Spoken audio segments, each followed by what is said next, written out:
Do you ever wonder what you can do with a stretched canvas panel besides just draw or paint on it? Well, today I have a few ideas for you. Per usual, I get a lot of my inspiration from Pinterest and was fascinated by this three-dimensional art piece made out of lace. Unfortunately, all the lace options I have on hand are not as thick and stiff as the one that this person used. My lace also doesn't have as much of a pattern to it, but I still wanted to give it a shot and see how it works out. That way I can keep my eye out for a better lace option in the future. I'm using a 12 by 12 canvas for all of today's projects. I bought them in bulk from Michael's, and then I grabbed a piece of lace that I had on hand. This lace is super thin, which made me pretty nervous that this project was not going to turn out well. But as always, we're going to test it out anyways. I figured out the placement and where I wanted the pattern to lay, and then I grabbed a texture paste to apply on top. I'm not sure what was used in that tutorial, but I found these options in my local stores. One is by Ranger, the same company that makes Tim Holtz products, and the other is by Folk Art. The Ranger texture paste was a little bit more runny than I expected it to be. I thought it would be on the thicker side, and you can see the dimensional effects paste is much stiffer, so I decided to use this one. I grabbed a palette knife and started to spread the paste over top of the lace. I did this slow and gently so the lace didn't shift and stayed right where I placed it. I covered all the pattern areas first because I wasn't sure how far this jar of paste would go. I ended up using the full container on this canvas, and it was the perfect amount.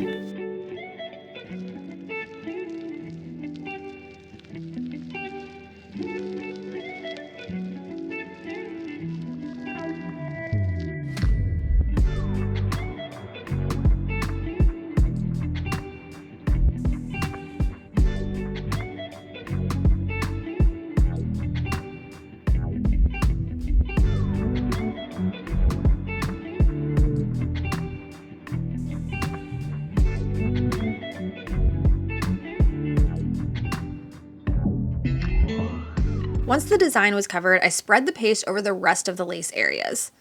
Then once I had the whole surface covered, I built up some of the areas to make sure it was all thick enough and evenly coated. When you're happy with the coverage of the paste, it's time to lift up the lace and find out if it's going to work out well or look like a hot mess. And to be honest, I had very low expectations for this one, but to my surprise, it turned out pretty well. Now I set it aside and let the paste dry overnight.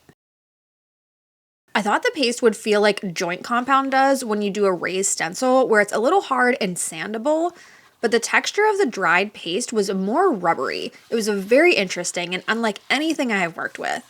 I did try to sand it down a bit, but that didn't do anything. Now to paint the piece, I was trying to get a similar look to that inspiration video I showed at the beginning, but I didn't have a large flat sponge to use.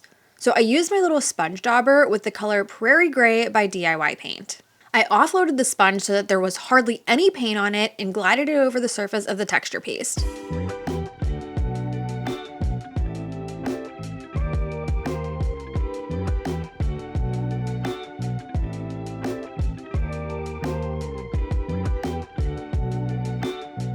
I did not love how this was looking. I felt like the areas where the lace was sheer with no pattern looked pretty sloppy. The paint was dark in some areas and light in others, so I decided to paint the entire surface in the prairie gray color. I used my pointed round brush to do this to make sure it got into all those nooks and crannies. I did try a little white wax on the raised areas and didn't like how that looked either. You could actually tell what the print was much better with it just a solid color. So that's it for this one.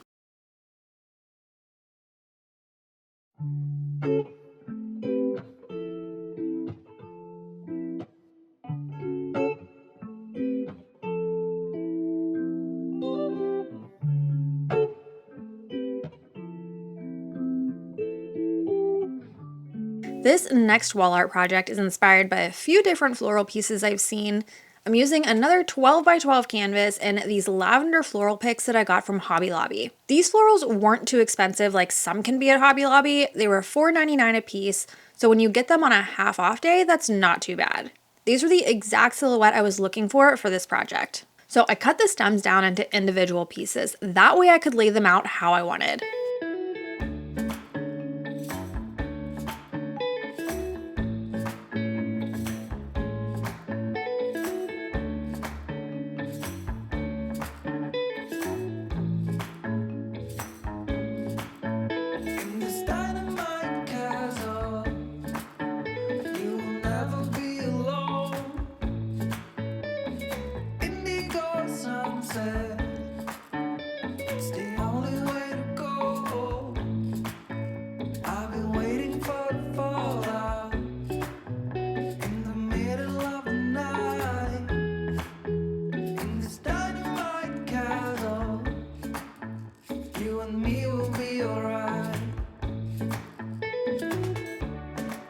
Once I had all the lavender laid out how I wanted, I glued the florals down with my Star Bond super glue.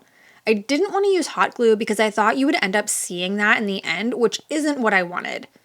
This part does take a little bit of time, but I didn't glue every little piece down, just enough so that it would stay in place. Next, I added some of the grass pieces along the bottom for some more dimension.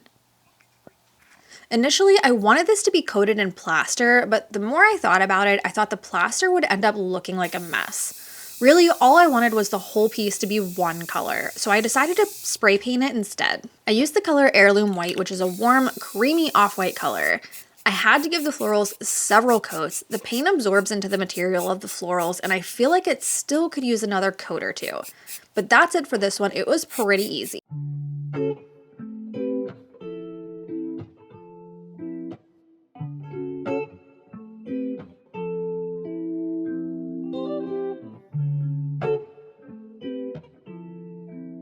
I saw this wall art piece at Hobby Lobby and thought it would be pretty easy to recreate.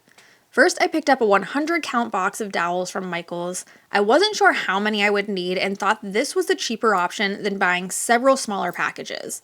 In the end, I had more than half of the box left over. The Hobby Lobby version had 35 dowels on it, so I counted that many out. However, I think I spaced mine out further and didn't use that many. I recently picked up this Dark and Decrepit from DIY Paint, and it's kind of like a gel stain. So I used a baby wipe and applied it all over the dowels. I wasn't sure what this color was going to look like when I bought it, but it's pretty dark and more rustic looking than the Hobby Lobby piece. But I kept going and decided to create a second one using a different stain. For the second one, I'm using Golden Oak, which is a much better match.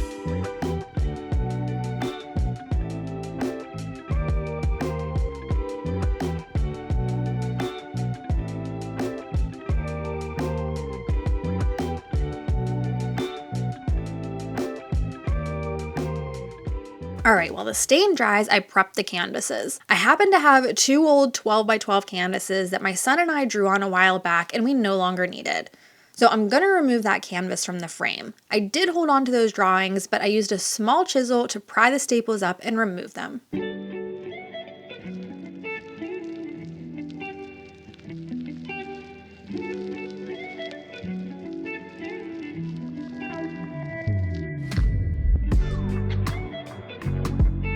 Then I removed the canvas portion and stained the frames using those same colors.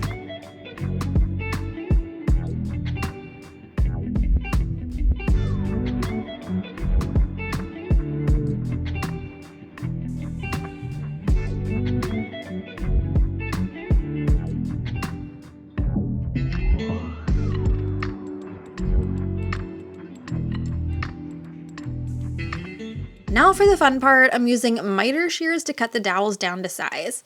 The center piece needs to have a point at the end since it's going into that corner. So I cut a tiny angle in both directions off. However, this first dowel isn't quite long enough to span that full frame length, so I cut down a second dowel to fill in the gap. Then I used my wood glue super glue to attach the dowels.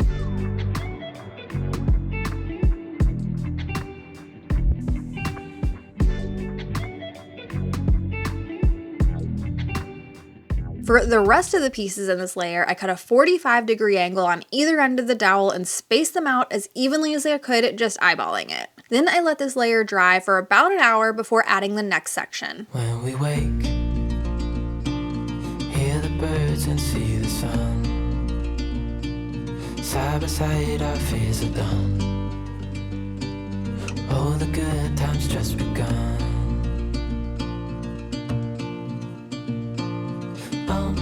We know what we have, let's hold on tight.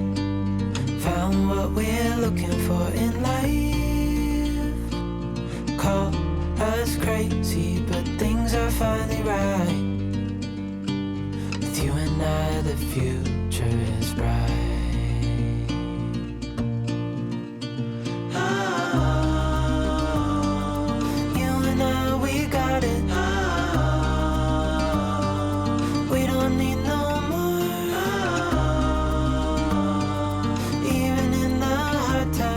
I repeated the same process and cut 45-degree angles on the dowels and then added them to the frame going the opposite direction. This time you don't add them all the way across the frame. There are 2 spots that will be empty to create the design. On this darker version, I spaced the dowels on the top layer a little closer for that middle section so that there would be a larger gap on either side of it. You'll see what I mean here in a minute. I had to add 2 dowels together for 3 of the middle dowels this time since I put them closer together.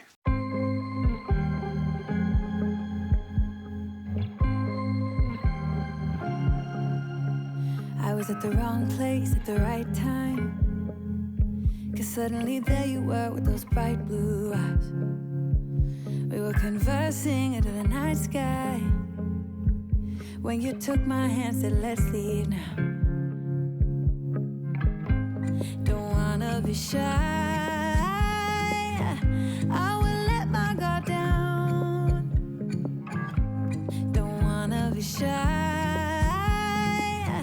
I will let my guard down.